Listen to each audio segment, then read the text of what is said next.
পণ্ড হয়ে গেছে জেমসের কনসার্ট।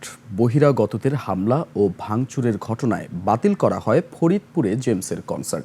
এতে কমপক্ষে ২০ জন আহত হয়েছে। ফরিদপুর জেলা স্কুলের ১৮৫ বছর পূর্তি উপলক্ষে শুক্রবার রাত ১০টার দিকে স্কুল চত্বরে এই কনসার্ট হওয়ার কথা ছিল। এ ঘটনার জন্য আয়োজকদের অব্যবস্থাপনাকে দায়ী করেছেন নগর বাউল জেমস। ফরিদপুর প্রতিনিধি এহসান রানার তথ্য ও ছবিতে ডেস্ক রিপোর্ট।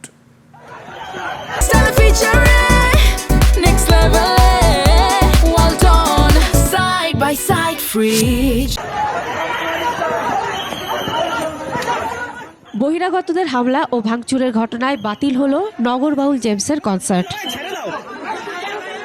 শুক্রবার রাত ৯:১টার দিকে বহিরাগতরা এ হামলা চালায়। প্রায় ১ ঘন্টা ধরে স্কুলের প্রধান সড়কে শিক্ষার্থী ও বহিরাগতদের মধ্যে ধাওয়া পাল্টা ধাওয়া, চেয়ার ভাঙচুর ও ইট পাটকেল নিক্ষেপ চলতে থাকে। বৃহস্পতিবার সকালে ফরিদপুর জেলা স্কুলের ১৮৫ বছর পূর্তি উদযাপন ও পুনর্মিলনী ২৫ উপলক্ষে ২ দিন ব্যাপী অনুষ্ঠান শুরু হয়। শেষ দিনে কনসার্ট অনুষ্ঠানের আগে পুরস্কার বিতরণের সময় এই হট্টগোল বাধে।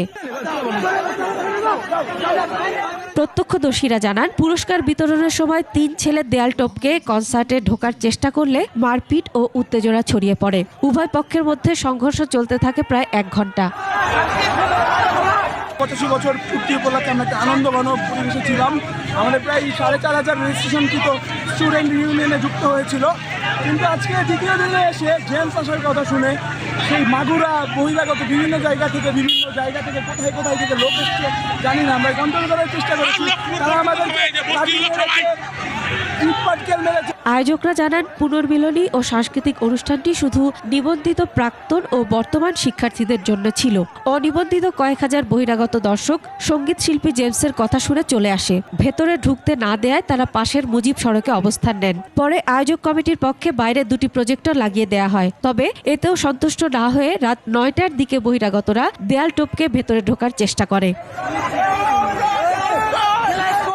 পরে কনসার্ট স্থগিত করা হয়। পুলিশ বলছে, হামলাকারীরা কোনো জঙ্গি বা অপরাধী চক্রের সদস্য এমন প্রমাণ প্রাথমিকভাবে পাওয়া যায়নি। এ ঘটনার পর নগর বাউল সার্কিট হাউস থেকে ঢাকায় ফিরে আসেন। এটাকে আয়োজকদের অব্যবস্থাপনা ও ব্যর্থতা হিসেবে দেখছেন জেমস। তিনি বলেন, এটি সম্পূর্ণ আয়োজকদের অব্যবস্থাপনা ও ব্যর্থতা। মাসুম আল ইসা, ডেস্ক রিপোর্ট, ২১ টেলিভিশন।